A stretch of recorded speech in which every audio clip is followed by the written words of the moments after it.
Around 1990, communism melted away overnight in places like Budapest.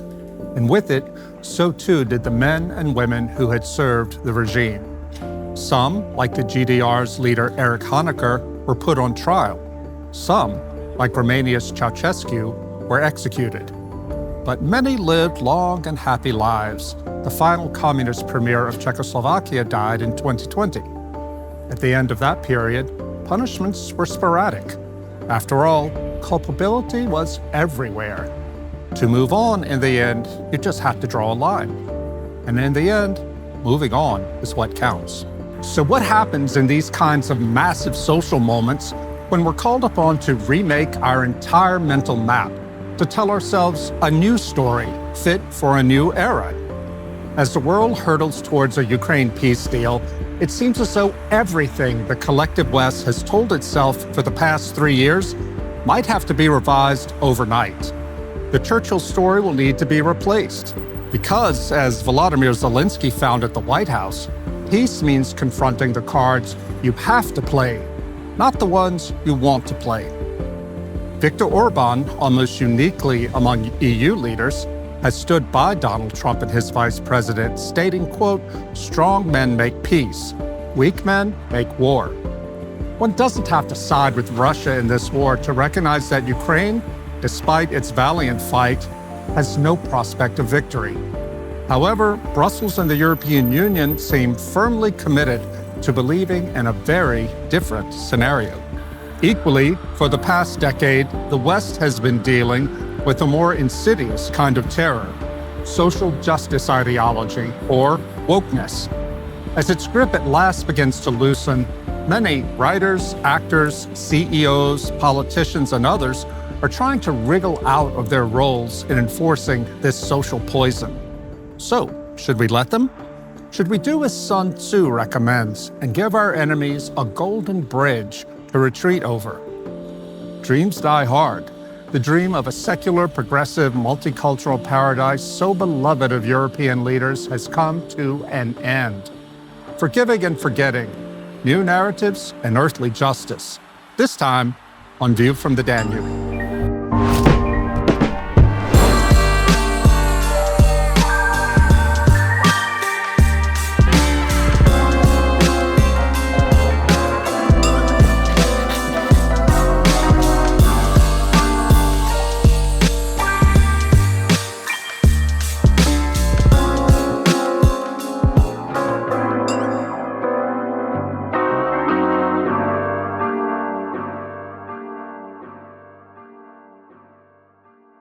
Hello and welcome again to View from the Danube. We're joined today by John O'Sullivan here on my right. He's the president of the Danube Institute. Callum Nicholson is the director of research. And our special guest today is Peter Boghossian, a professional troublemaker. That's right. Thank you. He's one of a real hero in American pop culture for standing up to wokeness, even when it cost. And it did cost you. We'll get into that later. But first, let's talk about Ukraine. It's pretty much the only story in Europe right now.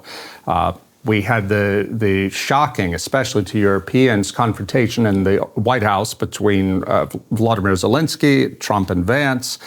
And, it's really thrown the Europeans for a loop. I think that's an understatement.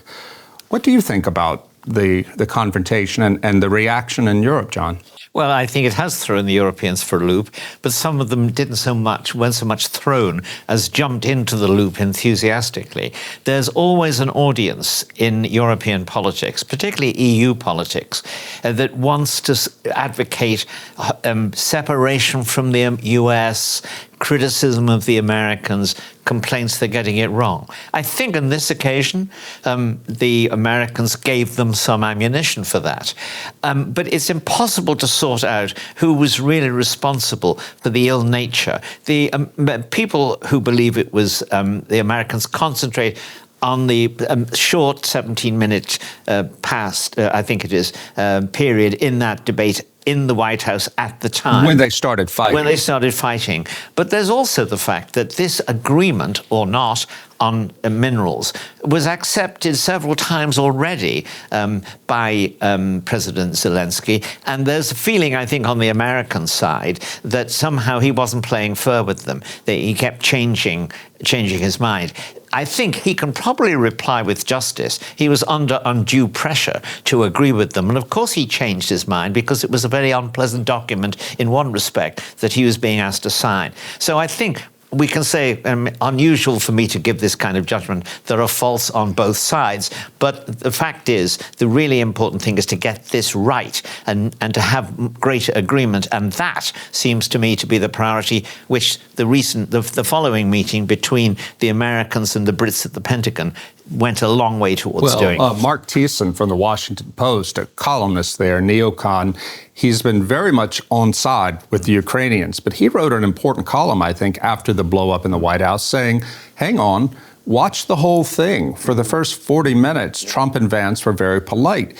And Thiessen blames Zelensky for blowing it up by going in there trying to bait them. What was your take, Callum? Well, I have to say, having watched it, and I watched the full video, I actually thought that there was the balance was fine when it was Zelensky and Trump. But as soon as the vice president, who isn't at the level of the other two, intervened, I did feel it added variables into the conversation that created some tension. For instance, at one point, Zelensky, and this is not really about the politics of the issue, but about the dynamic. I felt that Zelensky asked him a question, what would diplomacy mean? And he said, well, diplomacy, that would save your country. But that's not really answering the question, honestly. So I did feel the extra variable advance through the dynamic off. So I think Zelensky was Zelensky, Trump was Trump, Vance was the unknown variable in that, was my impression. Having said that, I think that fundamentally, Trump and Vance have a point that it needs to end in some way. And if you put yourself in Zelensky's position, he could not make a concession that for instance, there are going to be concessions to Russia, because in a sense, then why have they wasted so much life in the last 3 years? Yeah. So in a sense, the question has to be taken out of Ukraine's hands, not as a moral imperative, but simply realism of the fact that ultimately Ukraine wouldn't be there if the Americans weren't supporting them, and Europe. Yeah. And there's another factor in this that everyone's, I think, is forgetting. If the Russians take the Donbass, the Ukrainians are unlikely to wage a war against Russia to get it back. But if the Russians don't get the Donbass, they're likely to continue trying. And the Americans want to pivot away from Europe to let Europe look after its own security so they can pivot to China. And I do think in all of this issue, the great shock to the whole system is causing Europe now to recognize it has to be responsible for itself. Imagine that. Peter, what's the answer here? I don't have any answer. I don't know. I found the whole escapade at the White House to be incredibly disappointing on all sides. I don't know. This is outside my area. I don't know the solution, but you often hear the claim that Trump is playing 4D chess, and it could be that I'm not saying it's staged, not making any kind of conspiracy theory. With that being said, that the response to that has been Macron has come out and said that the Poles want conscription now. Macron has come out and said that Europe must arm itself. You hear talk in the UK about building armaments and opening factories. So I don't know. There is something about Europe rushing to Ukraine's defense now that the U.S. has pulled back. Yeah, but the thing that really strikes me is after 3 years, $350 billion from the U.S. in armaments and aid, the U.S. and Europe together with Ukraine have fought this thing to a stalemate. What on earth makes Ukraine or anybody believe that now that Europe is going to go it alone, that's going to turn the tide? It just seems crazy to me. Well, hang on. One of the things we haven't mentioned is the fact that the American government, Trump, has been essentially demanding concessions from the Ukrainians. But what concessions has he demanded from the Russians? He's offered them a number, but what concessions has he demanded? And withdrawing intelligence and other practical and logistical support from the Ukrainians when the Russians and the Ukrainians are still fighting seems to me to be going beyond a kind of attempt to reach peace. It is essentially saying to the Ukrainians, we don't want you to have much say anyway or maybe any say, in how these negotiations will turn out. And because you seem to be insisting on a say, we're going to punish you and make it and give the Russians an advantage. I mean, that may not be the intention, but it is the clear outcome of what has been happening in the last few days following these conferences. So you've got to say, playing 4D chess, fine.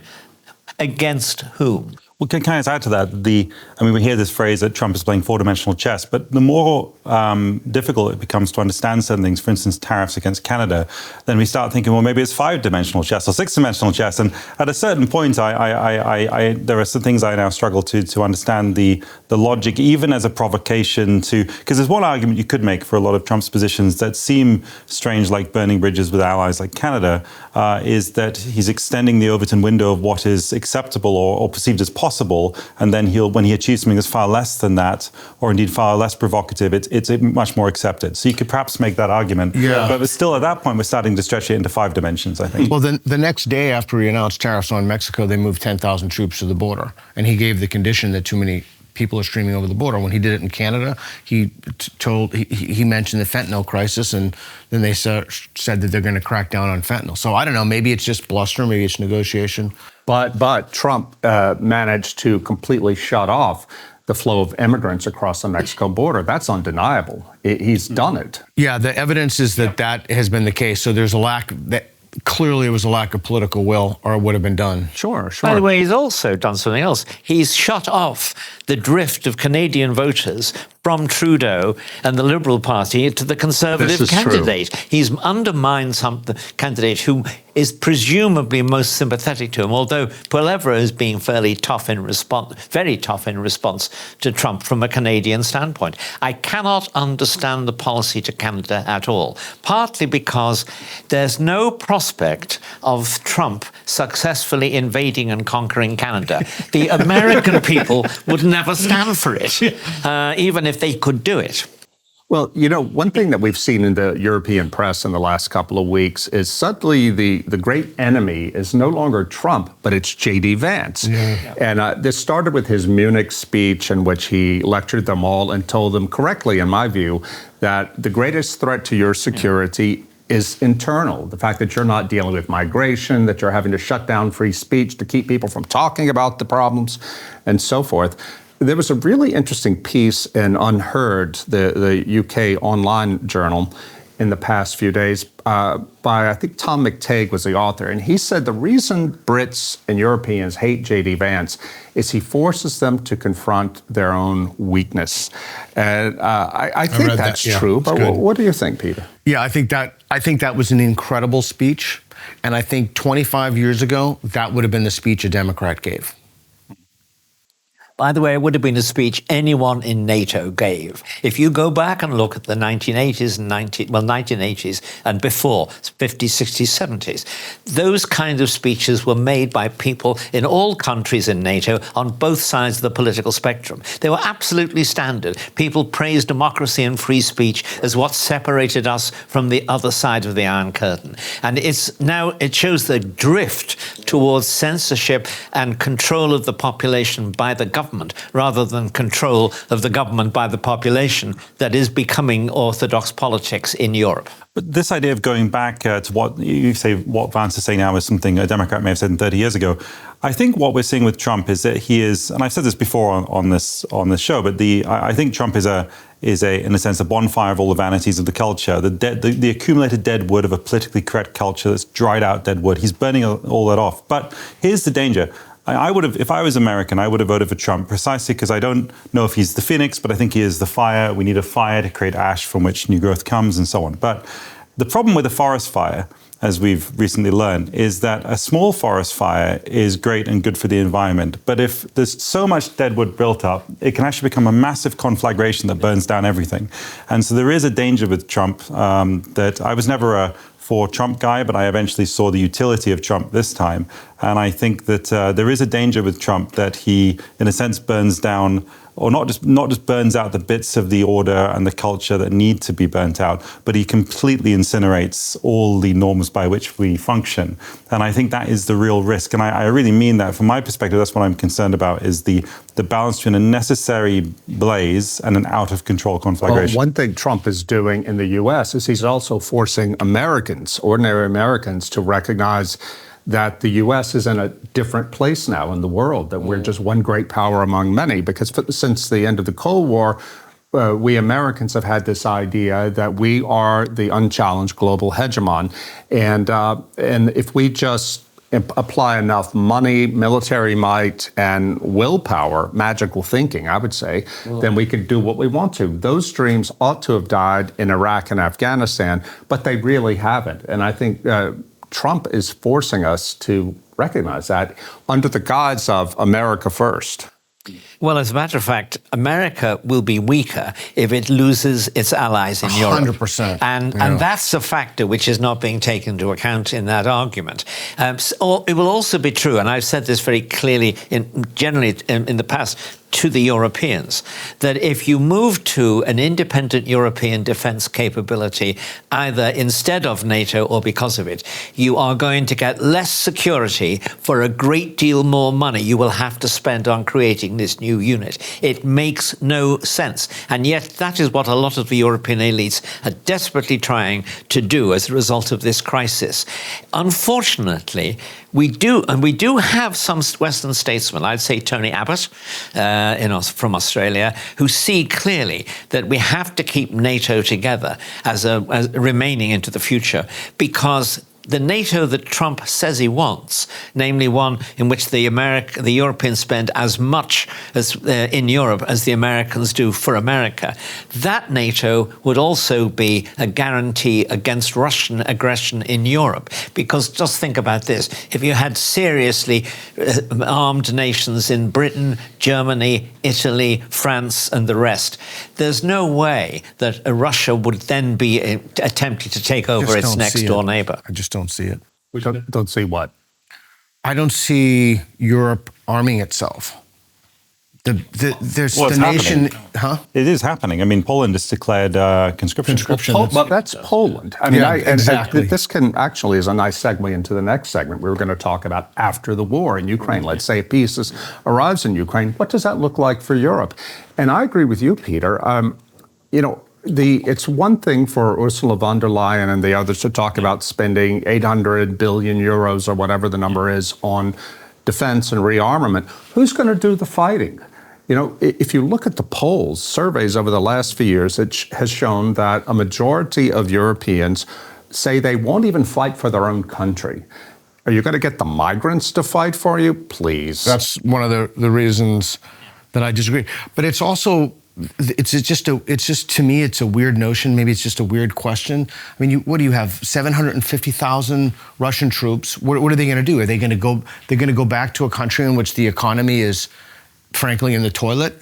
You have people who have done some ghastly things over there. So they can't go west because there's NATO. They're almost universally young men. So what do? They probably go to Moldavia, right? So what is Moldavia like? They're not going to go to Belarus, which is already more or less Russian. What does Moldavia have, like 2.5 million, 3 million people? I don't know. I just don't see that juggernaut is fading anytime soon. Well, but what happens to Europe, though?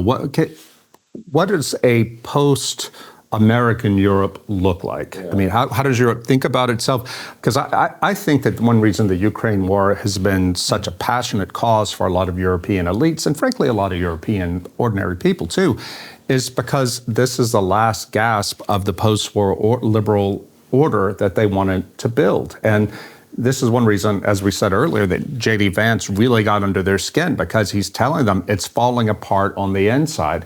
And I think that as long as they could see fighting for Ukraine as being defending the liberal world order, that allowed them to ignore what was happening on the inside. I was just at the ARC conference in London, And I spoke to a European who is well placed in these affairs, and he said that every security service in the UK and on continental Europe is terrified of civil war, and by which he meant an uprising from Muslims and the peasantry. So there's your answer. The end of the neoliberal order is the birth of the caliphate.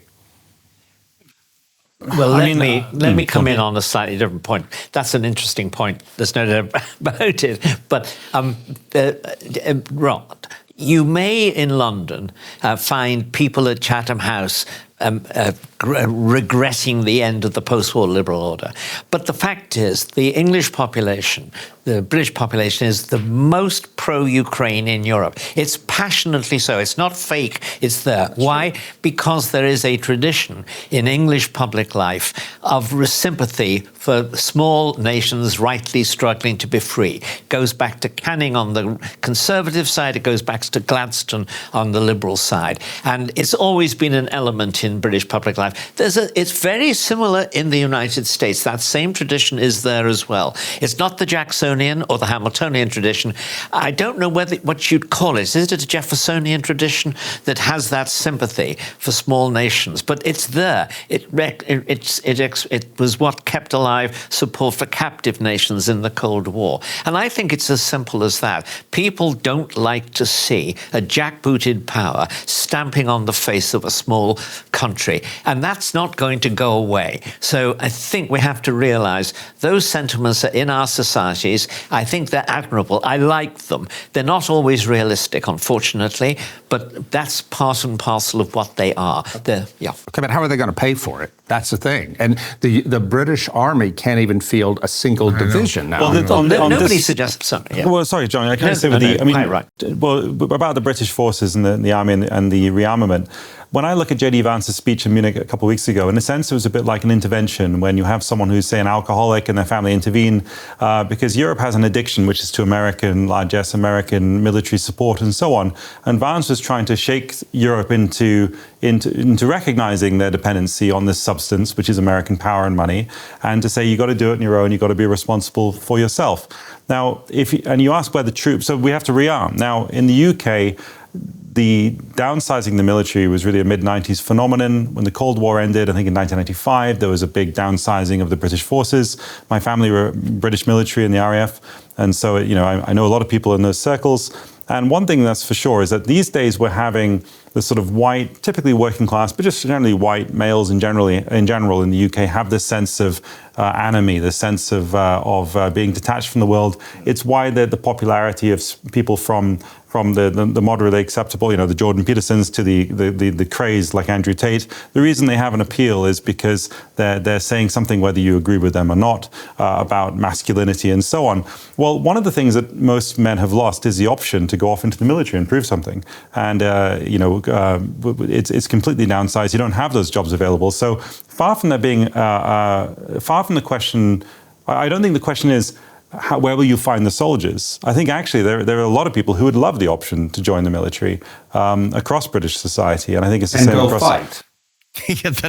But the thing is with the military is that if you join the military, it's not you join the military, you join a system, and you're trained in a system, and it ceases to be this idea of the emotionality of fighting. You become a professional, and so you're not thinking of it quite those terms. You're not thinking, I will kill that guy. You're thinking, I will follow the procedure of the section. Right, but if you're not willing to fight, that any threat you have that the British government might pose to the Russians is empty. You've got to have people willing to put their life on the line to defend Ukraine? Okay, well, no, I think there's a distinction made. What Keir Starmer said about boots on the ground and so on is complete, and the coalition of the willing, complete nonsense. I don't know where that came from. However, the notion of Europe being a bit more bristly and having some self-possession and actually having something to back it up is valid, and not least because one of the reasons the Americans are negotiating directly with the Russians, to the exclusion of Ukraine, which may be understandable, but also Europe, is that Europe hasn't earned to be at the table. We're not an armed continent. we're toothless. And so as soon as we have teeth, then perhaps we've earned a seat at that table. So that there is a sense of not just national morale, but also international standing that comes from actually having an actual military to back up your words. Well, I want to come in on defence of the British forces here. Yes, we've had our defeats. We didn't do very well in the Basra part of the Iraq War. That's perfectly true.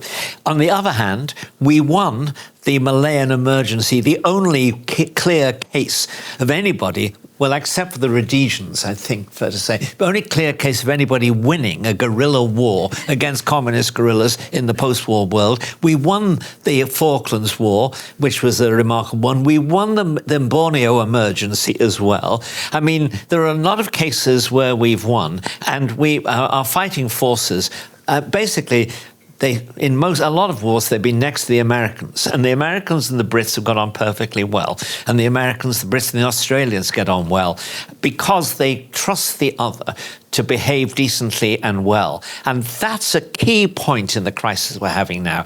We can't afford, as allies, to in a sense, fail to behave in a decent way.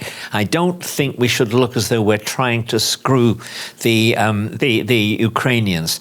We've got to try and get, in difficult circumstances, the best deal we can get for them. And that means more than simply giving in to a series of Russian demands. But how is it that you can convince young men and women, but mostly young men, to go fight for a country whose leadership class, whose ruling class, doesn't seem to actually believe in the country? I mean, this is what I'm picking up from my friends in the UK.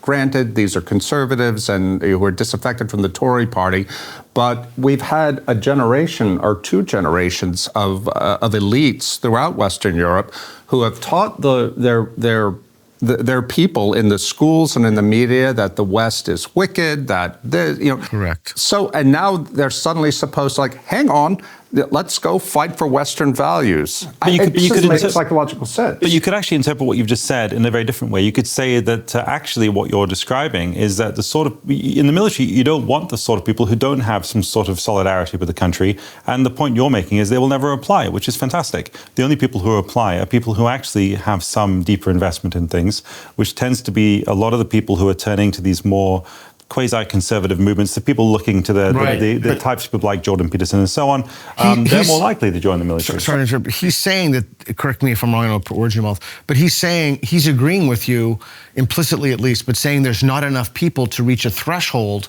by which you can do anything viable in terms of military action. It depends what the threshold is, because if at the moment, I don't know exactly what it is. I think that the British military, in terms of potential frontline forces, is less than 20,000. It's very small. And we've got a country of 60 million people. We can probably find 100,000 people. Now, if it was a big conflict, then you have conscription anyway, and you get all sorts in the military. And one other thing to add on this is that when we talk about saying, well, people won't do it, they don't have the mettle to get involved in the military, that is why there are drill sergeants. That's why you have the basic training. You bring people in. This is also a kind of a paradigm of, with no offense, an older way to think about military, like a pre-drone, pre-electromagnetic pulse, pre-kind of AI sophistication where you attack the banking infrastructure. So I don't know. I mean, you can see the asymmetrical warfare that China has been carrying out now, and then carry forward those tools. Well, let's talk before we end the segment. Let's talk about the long-term effects of a possible U.S.-Europe schism. You know, I think it was Friedrich Merz in Germany said that we can no longer trust the U.S. I saw a poll over the past few days showing that only 16% of the German public say that America is trustworthy. This is pretty serious. Very serious. That's right. So what is likely to happen?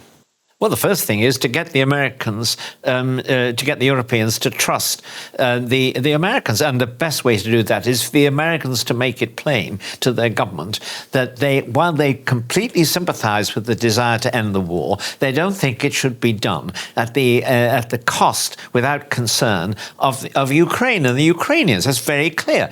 And then the Europeans have to spend more money. I disagree. I would really wish I heard more Republicans echo that sentiment. and I think we disagree on the Ukrainian thing. And I would love to hear, because right now that's taken as a liberal position, and I don't think it's a liberal position. I just don't see why it is in America's interest to continue this war that I don't think can be won, no matter what. We've given it our best shot. I don't think it can be won. And I'm looking at China as the ultimate enemy of the U.S. now.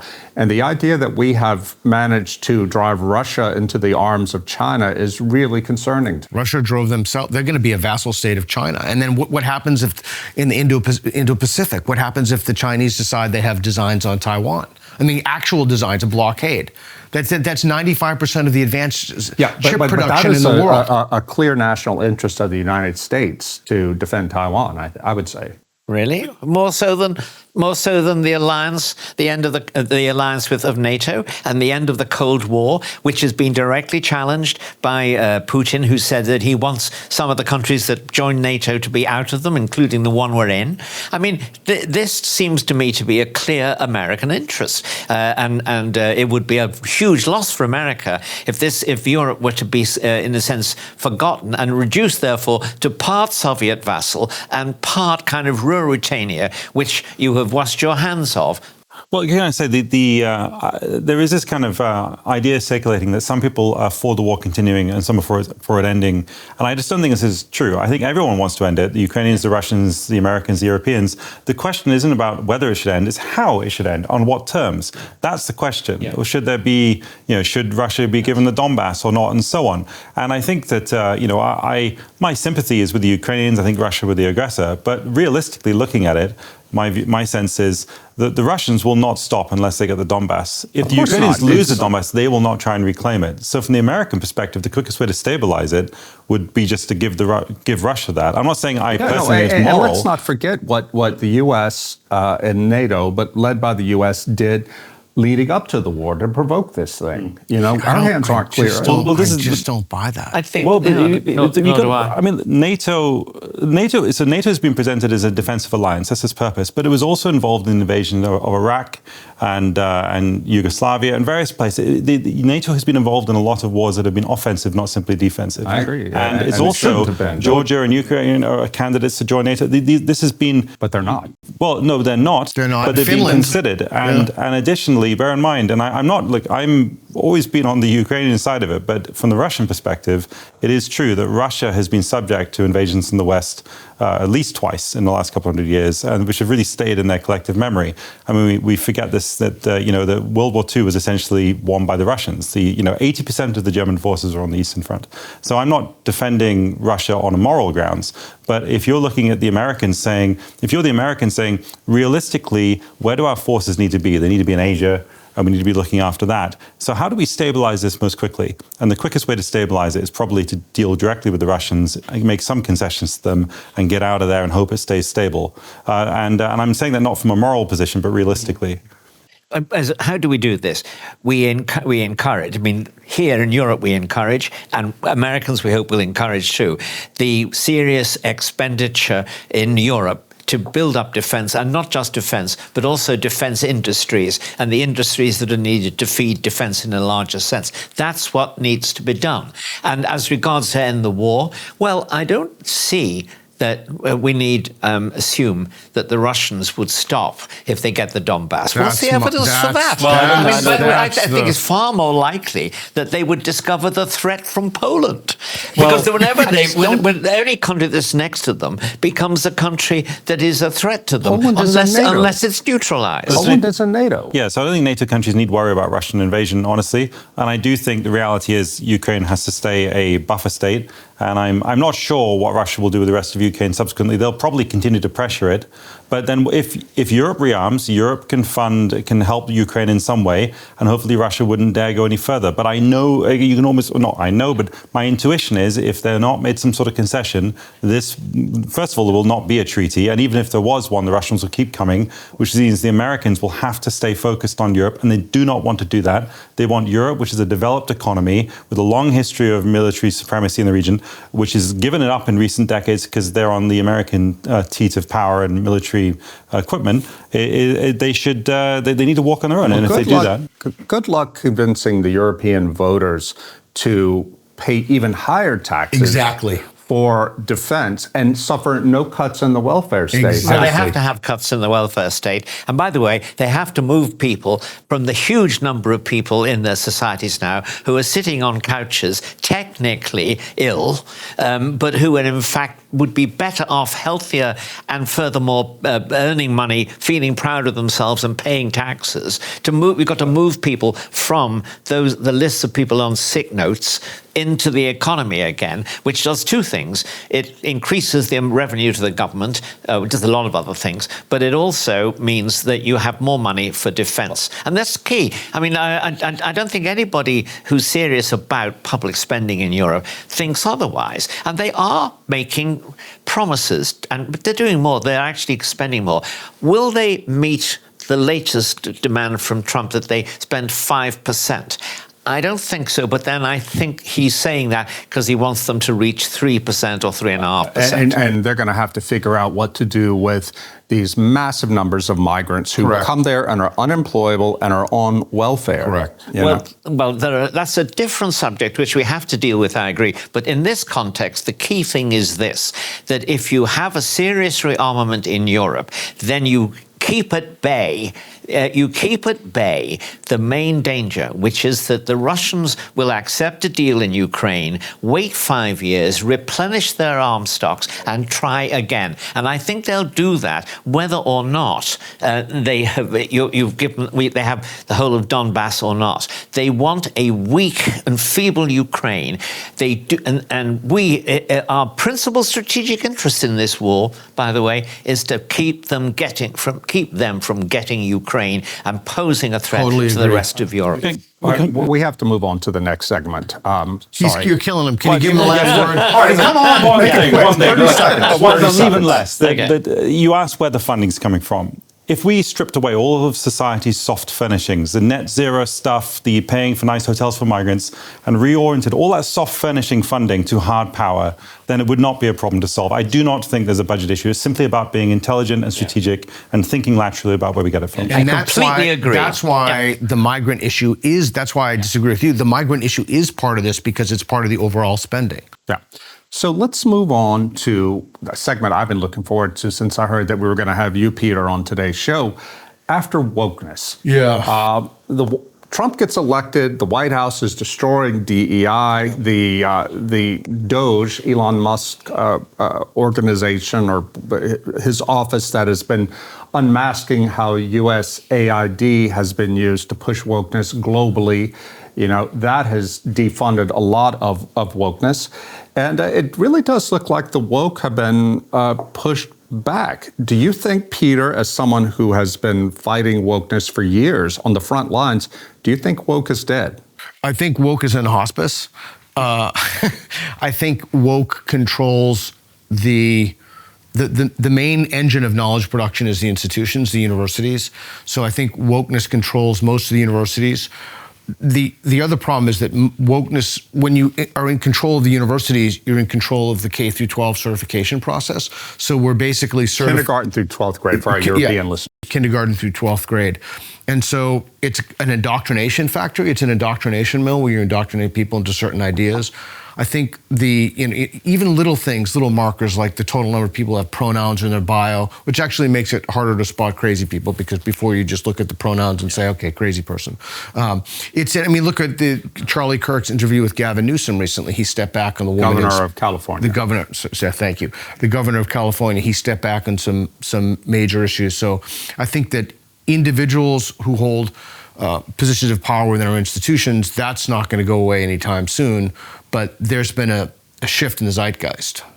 Definitely has been a shift in the zeitgeist. But a point you made at a Danube Institute event last year when you were here, you were trying to get the audience to recognize that wokeness is not dead because of that reason, because the people who fill our institutions, media, academia, and corporations, they are true believers. And they still hold institutional power in many places. Trump has done a lot, and definitely the vibe has shifted, but those people are still there. And they were told with wokeness that this is not just a matter of normal politics, this is a fight between good and evil. And I don't see how you can expect most of them just to just to shrug and say, okay, let's compromise. I hope I'm wrong, but I think the fight is still ahead. I think you're right, and I think increasingly, I'm a big fan of making predictions, as my friend Michael Shermer says. Don't tell anybody you're smart, make predictions. My prediction to you is that the people who have been the most vociferous, vocal, crazy proponents of things that are just completely insane, like transing children. These people are going to deny they ever believed any of it. You already see it now in certain spheres. The whole 2 + 2 does not equal 4 thing, and that's racist. Math is racist. Everything. You can't think of anything that's not racist. So I think people, instead of saying, look, I made a mistake, I was wrong, I fell prey to something morally fashionable, it's the dominant moral orthodoxy, I was scared. No, they'll deny they ever believed any of it. And so there can be no genuine kind of a reconciliation or it sounds cheesy, but a national healing when you have people who have proposed some ghoulish ideas and actually discharge those ideas on children, for example. How can you get past that? I don't know, but I think that the problem is that they're just going to deny they ever believed any of it. Well, I mean, I kind of disagree with Peter a little bit on this, because I don't really think it's a case of woke being in the hospice. I think as a society we are all in hospice, because for me woke was never really the problem, it was the symptom of the problem. And in my sense, woke was not actually a progressive set of structures, it was a very neoliberal set of structures. Neoliberalism was this idea that the market is the ends of everything, that we are not ends in ourselves, we are means to economic ends, and that the market will correct everything. And in the 80s, you saw us being entrepreneurs of our wealth, about our resources. In the 90s and 2000s, you saw us being entrepreneurs of our health. So you saw the rise of gym culture and different diets and eating disorders and so on. And now I think we increasingly are being told, we have been told the last 10 years, to become entrepreneurs of ourselves, to become moral entrepreneurs, to always improve our virtue. And I think fundamentally it was a neoliberal impulse manifesting in the culture. And we saw a lot of virtue signaling. But what's just happened, if you look at what's happening at the moment, with now that there's been a vibe shift, I thought the vibe shift was an improvement, but actually now I think it's an opposite but equal set of symptoms, because we've shifted from virtue signaling to vice signaling. What else is it for, I think, people related to Trump to invite Andrew Tate to the United States? Andrew Tate is a complete piece of, I don't know if I can say it, he's a complete piece of shit. Totally. And he's a terrible, terrible person. He's a child rapist. And he's on, by any way you look at it, particularly conservative values, family values, any of this stuff, he's absolutely beyond the pale. Similarly, and it's but my point is that I think what's happened is we've shifted from one set of symptoms to another. And, I like Trump, but I have reservations, which I've mentioned before on this podcast, around Elon Musk. I think what Elon Musk is doing is taking to the government a hyper-neoliberal approach. And so what I see on both sides is neoliberalism. So I think we get very distracted about... How's he doing that? How's he taking a... Because he's taking this very much this business approach of like a CEO who comes in, takes over a business like he did with Twitter and cuts costs and he improved Twitter, and he found out that 80%. Well, I'm not sure. Twitter doesn't seem. I was on it 4 years ago. I left and came back. I don't think it's improved. It's very difficult. Well, we all have different experiences, but I don't think it's better than it was personally. That's another discussion. But the government should. Do you think the government should function like a business? No. Do you think the government should run deficits? Well, look, if you were going to be slashing the government, the Defense Department's failed, or the State Department, sorry, failed 7 audits last few years. So yes, there's a lot of these programs to be cut out. But I think if you're going to do that, you do it consistently. Okay, but back to wokeness for a second. I noticed there was something going around Twitter recently showing in Dublin, an African doing a street demonstration, and he was making a speech cheered by white Irish people, talking about the complicity of the Irish in slavery and asking for reparations. And someone sitting there with his group held a justice for George Floyd in 2025 in Dublin. Now, it does seem that wokeness still has real potency, at least in parts of Europe, when you can find someone being cheered by Irishmen on the streets of Dublin for blaming the Irish for slavery, which is absurd.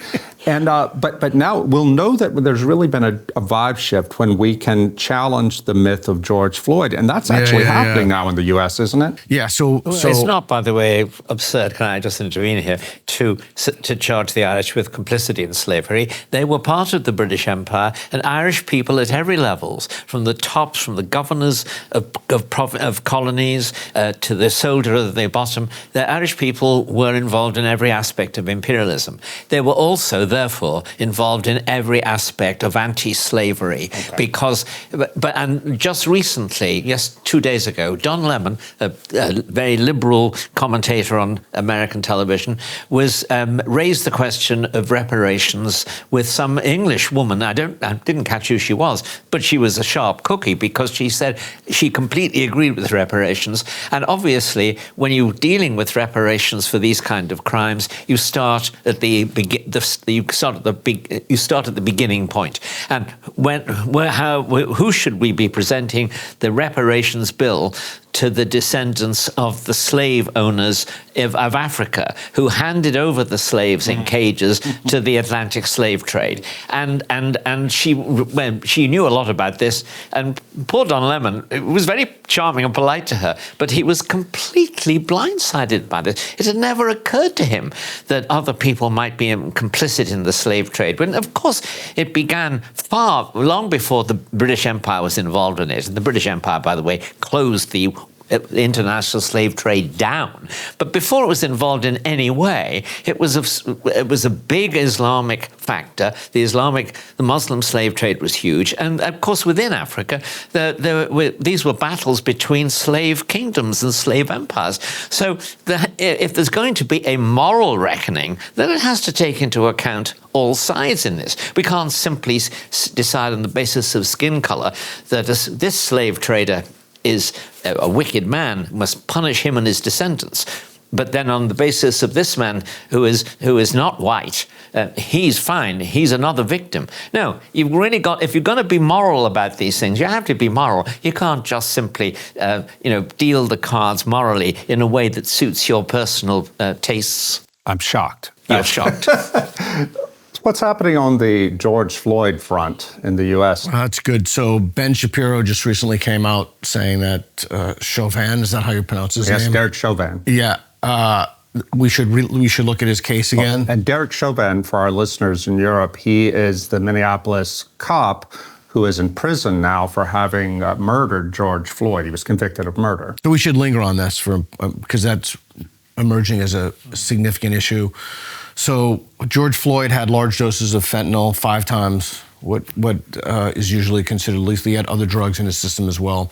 But to be crystal clear, what happened with the police officer used? So he had 18 charges of police misconduct against him.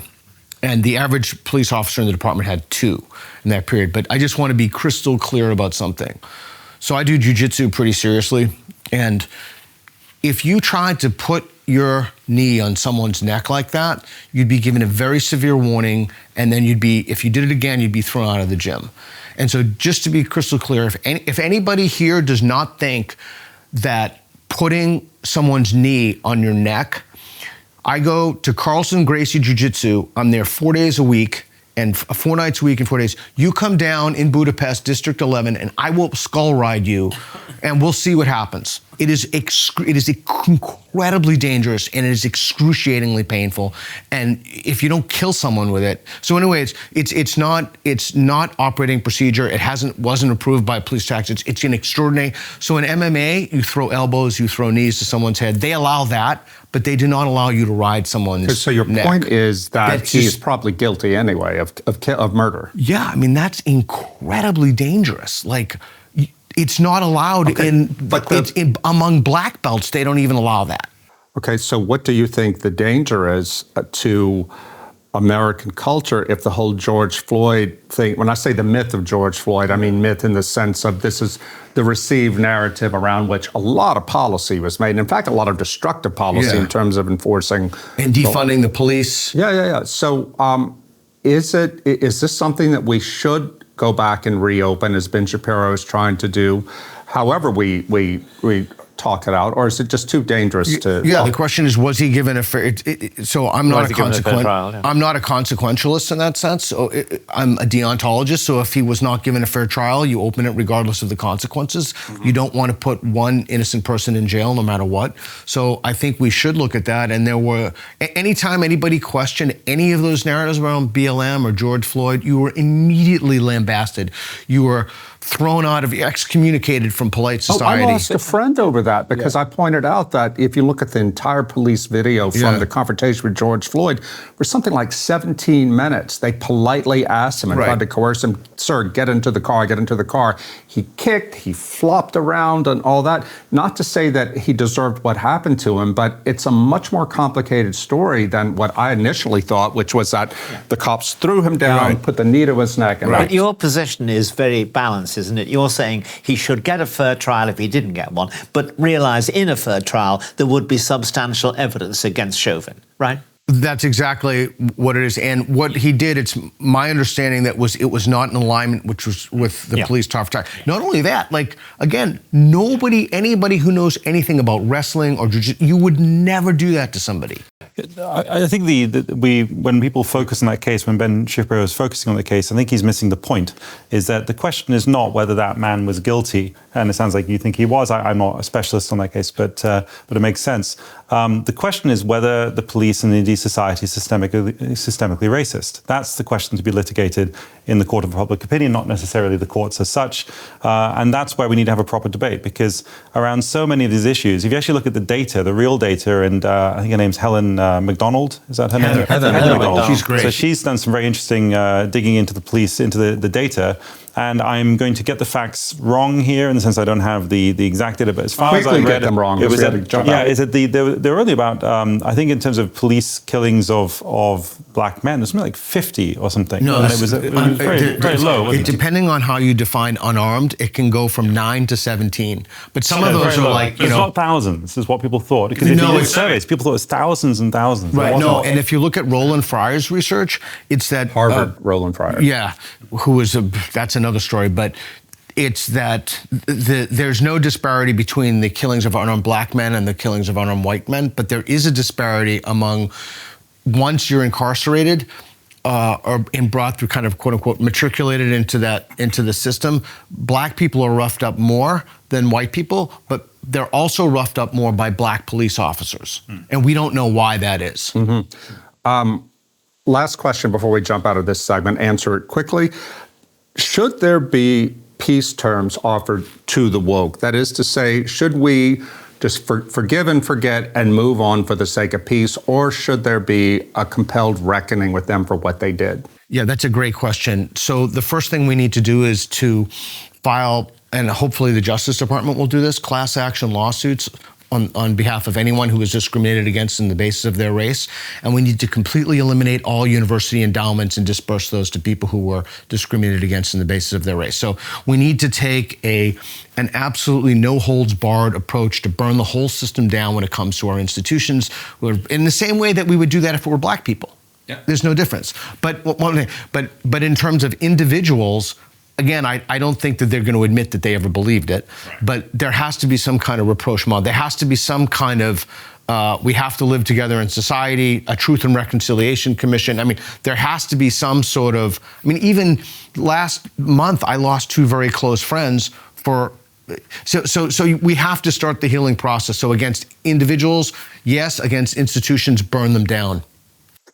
I kind of disagree on that, actually, because I don't think you can reconcile fighting fire with fire, because you end up with inferno, with Truth and Reconciliation. I think we just need to, if the people who are coming into power now simply act in the same way that the other side did, I think we just end up in a cycle of hostility that goes on depending on which administration's in power forever. So I think we should simply forgive and forget on that, but make sure that people who lost something because of it, so military people who were kicked out of the military because of COVID, should be restored. Can I push back on that? Hang on, we got to get John. Okay, very simply, I think we have to have the rule of law. If people committed serious crimes, then the rule of law should apply, and they should face the courts and let the chips fall where they may. But as regards for complicity in a large scheme of censorship, the attempt to control information and to weaponize government against your opponents politically, there are a lot of people involved in that who weren't committing direct crimes and anyway were acting on orders and so on. I think what we might do there is have what we had in the end of communism and in South Africa and in Chile, which is a Truth and Reconciliation Commission in which people come forward on both sides and they are tested, they give their testimony, they tell the truth, but they don't face legal consequences for it. And that's for the large number of people who didn't, after all, commit serious crimes. I should point out, too, that after communism fell in Eastern Europe, some countries like the former East Germany had what they called lustration. They went through the files to see who did what, and they just held the information out there. Other countries did not go through that. And from what I'm told by people who live in this part of the world, that those countries who did not go through that suffer less trust, less public trust than those who did. Let's jump to the final question. This is a good one. What is a historical fact that is untrue but wildly influential, or true but wildly overlooked?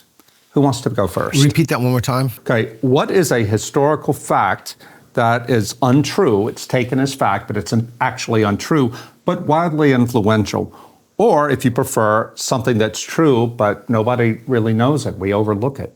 I'll take it. That Native Americans lived in harmony with the land, and there's something virtuous about being a stagnant society for thousands of years. There's something that's kind of noble about being immiserated and not developing technologies, medical technologies, telecommunications, any kind of technologies, that we should hold this up as a virtue that stands on par with Enlightenment values. Well, I mean, I think two things. Well, one is that World War II was not actually won, I think, by the West. It was a Russian war. 80% of the German troops were on the Eastern Front. The Russians lost 26 million people. I think from a Western point of view, I was educated in Canada and the UK. We were often told the history of World War II as Britain pluckily waiting until the Americans arrived. But what we weren't told about was Stalingrad and Barbarossa and the Eastern Front.